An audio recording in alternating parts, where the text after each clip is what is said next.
So there's this kind of breaking off with the parents. Of the thousands of women who deposited their children during the 19th century, only 2 ever seem to have been in a position to claim them back.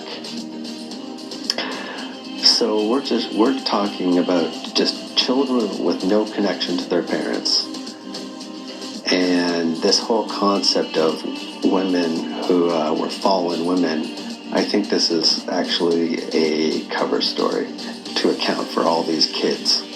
Why are all these kids in these institutions? So where are the parents of all these children, people? And why is there an abundance, which I'm going to show you now, blow your mind, of these orphanages, workhouses, where they work to death? It's just a lot of kids with no parents, wouldn't you say?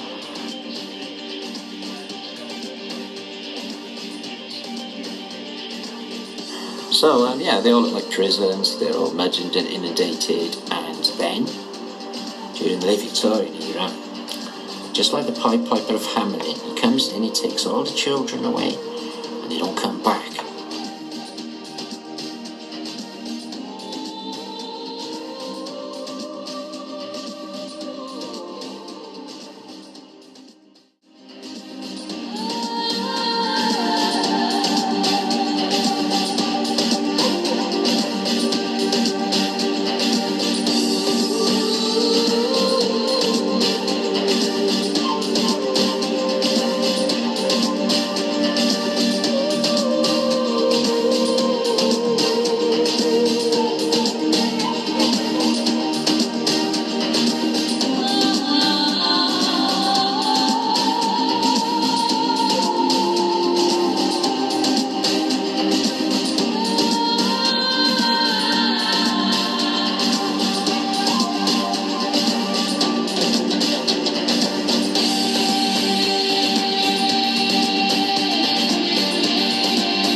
Kansas City workhouse was built in 1897 to be used as a city jail for minor criminals.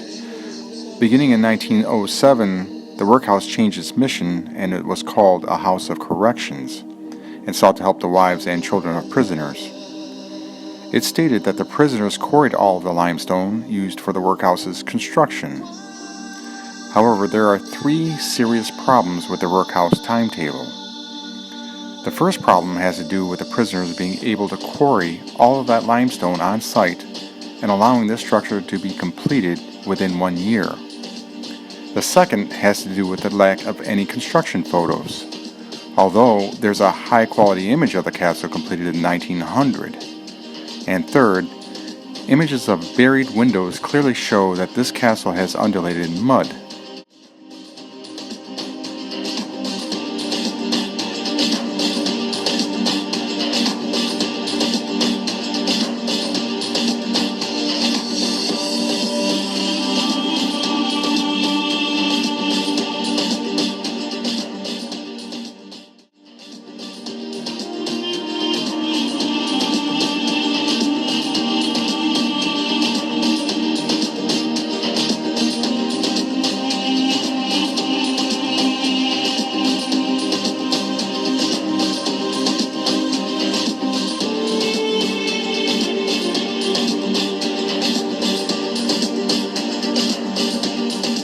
Tell us about the bed. What's the idea of putting? We used to make a bed out of rough, like offcuts of stone. That was to make a level bed, so that when the block had fallen, it wouldn't break. So a lot of times when it hit the ground, it'd break, or it was an uneven bed. That hit that Split. crack. Yeah. So how much weight could there be in one of those blocks? Oh, be over 2 tonne, and like in a 2-yard block. When was the peak for this quarry? Early 1950s.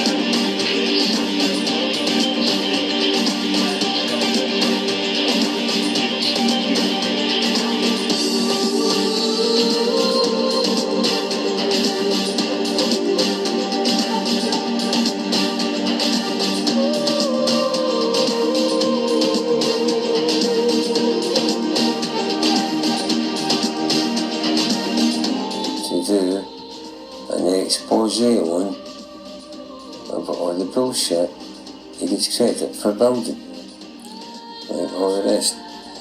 But he done that in 1870, then he went and built that 2 years later. That guy. Right, so what else has he built? Oh, we see this. Right, he built this in 1878. How long do you think that would take? It took him 3.5 years to build something half that size. That's a 6-year job. Nah, no for him. Nope, 2 years later, he built this. I don't think he used it. I think he used a magic fucking wand. Because there's no way this section is usually covered in scaffold. But I've not seen any of these getting built. Just getting repaired. Maintenance or something, but we never see them getting built. And then you can see it's another one that's in mud. I mean, they're all in mud.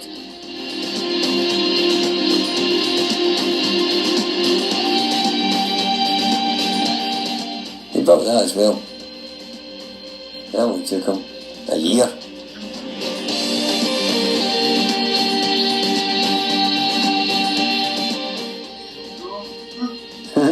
A year? Wow. My point is, who built them? Okay, he gets the credit as the architect, right? But who actually got their hands dirty and built them? And I've worked in building sites.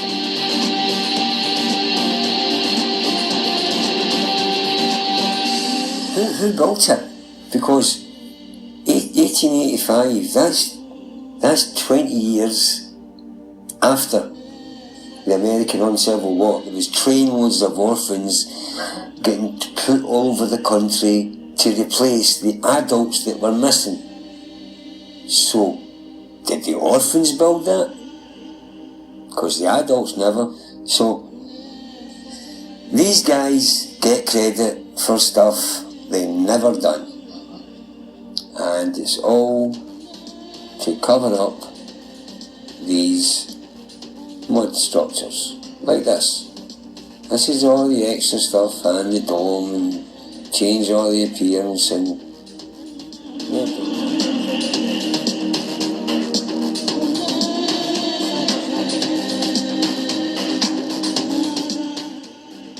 That's how it works. Right, there is no breeze block in these moats. It's plaster. It's just been pointed to look like it. But from this level on down, the walls are all faked.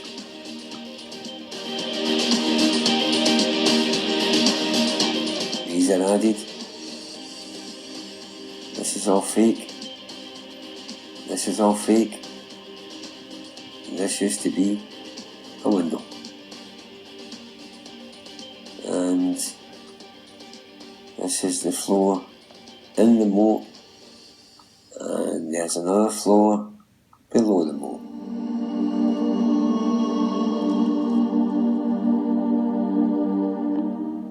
This is the original wall in here. And so is this. This is the original window. And this is the original wall. From here on down is all fake. It's all plaster. And I'll show you how that works. Here's the variety of tools at hand for a skilled plasterer. Okay?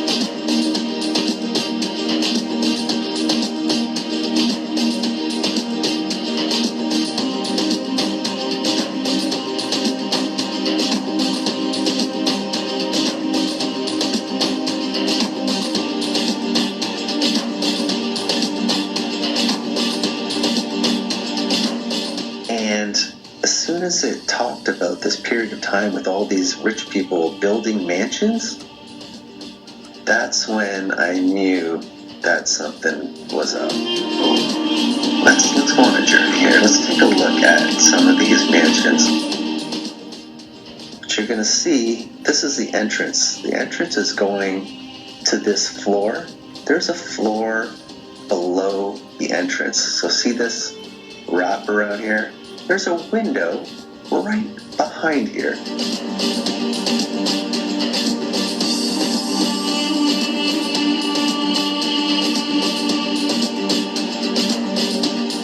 So this whole floor is below the entrance. But I'm pointing this out because this is a Mudflood mansion. We didn't build this section. Keep in mind, this is from 1903. You cannot find construction photos of this building. CooperHewitt.org timeline. And, 1898. It says that they purchased a plot of land and they're showing you where it is. So, okay, things are looking good. 1901. The Carnegie Mansion is designed. Okay, cool. Here it comes. Oh, it's already complete. It's completed. What? 1901, the garden design, to 1902, it's completed. Oh, gee. So, yeah, just get used to that pattern for the rest of this video.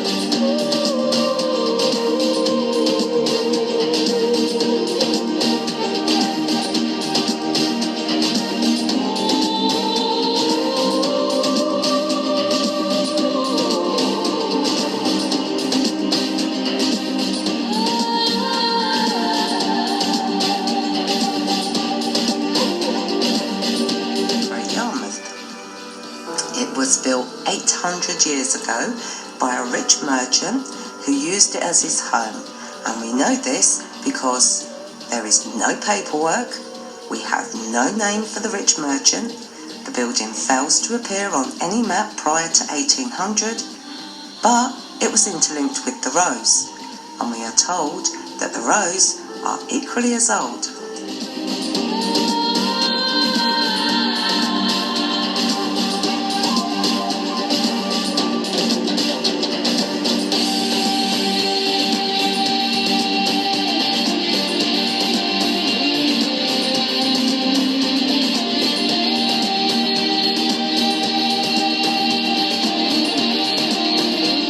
It's an awful lot to have changed, and the question is, when did it change?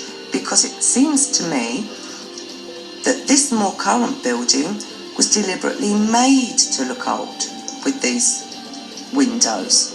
It wasn't originally like that. And I know you're all thinking, oh, that's definitely a mudflooder. No, the Iron Gate, we're told, is so that people could throw food to prisoners. That's what it was there for, because the prisoners were down in the cells below, but they were locked up in these. So how the hell were they supposed to get the food that was being thrown down through the grill? It's crazy.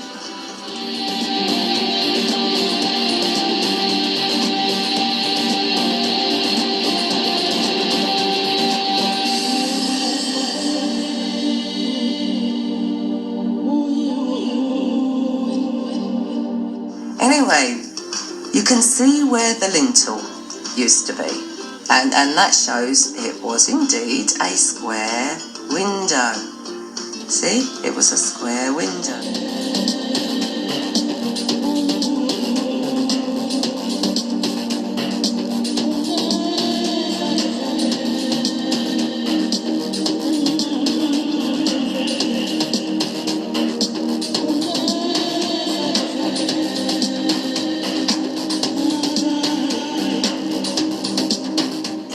The early 1900s, and it looks exactly the same as it did in the early 1800s.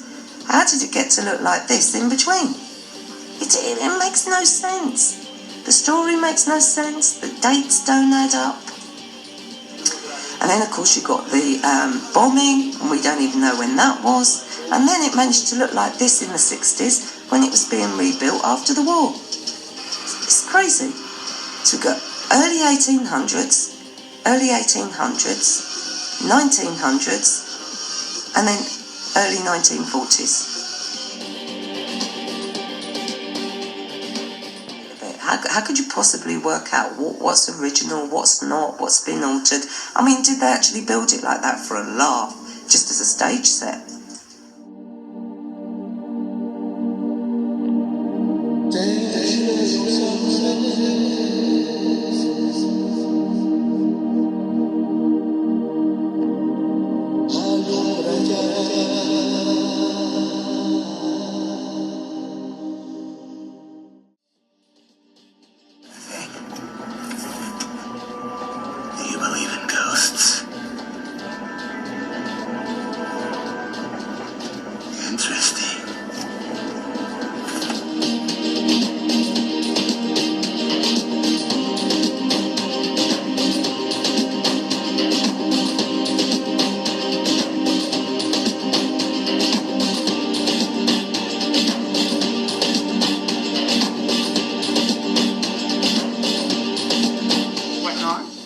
As a former therapist, I no longer practice therapy.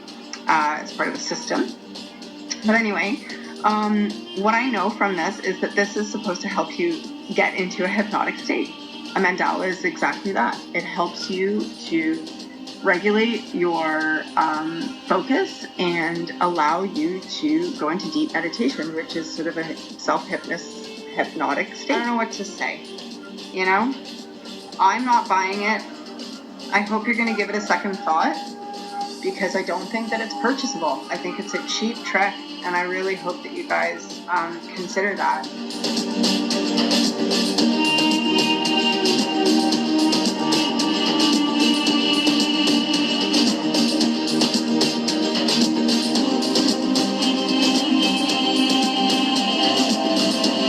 Here is a really incredible before and after, pre-fire, post-fire picture of the Chicago Waterworks. And look at this. I mean, it looks like a castle fit for the most incredible royalty. And this is the Waterworks building. These are the people who made those water crypts. So tell me they were made modern, in modern times. They just could not have been, because they...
He's an elitist with an agenda, and this is part of his agenda. A library outranks any other thing a community can do to benefit its people. It is a never-failing spring in the desert.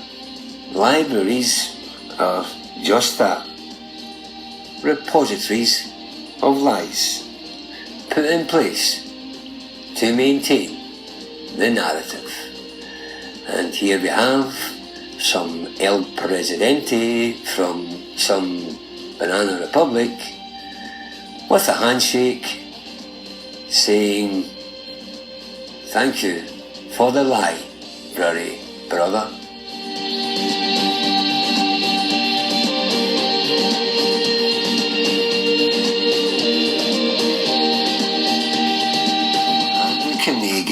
And the Carnegie Foundation provided initial funding for 1,689 libraries in the early 20th century. Some are still in use, others are gone. That means demolished. These are some of them. Now, just think, 1,689 of these buildings were used as libraries. Others are used as town halls. Others are used as theatres. But the one thing they all have in common, they are all in mud. Every single one.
original and tradition. Idaho State University. Well, they weren't all Catholics. They couldn't all go to the prop-up school. But if you got your money, you could pay this kid, because Spokane was going to be one of the towns that made it.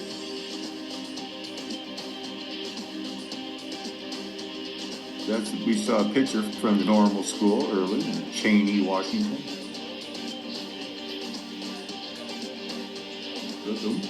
Nice town, take care of itself. This would be an unwalled city in the Bible. There's the church. Nope, that's the Spokane County Courthouse. Probably still use it. Probably tried not to make it look as much like a church. These are probably gone, all these spears.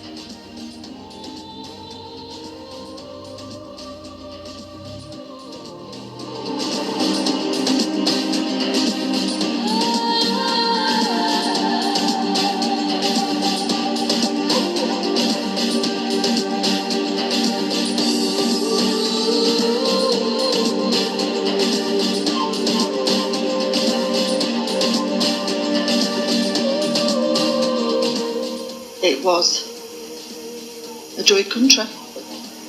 There was nothing Christian until the late 1700s, and Christianity was brought in with these churches, which we think that now that they weren't churches originally, they were power stations.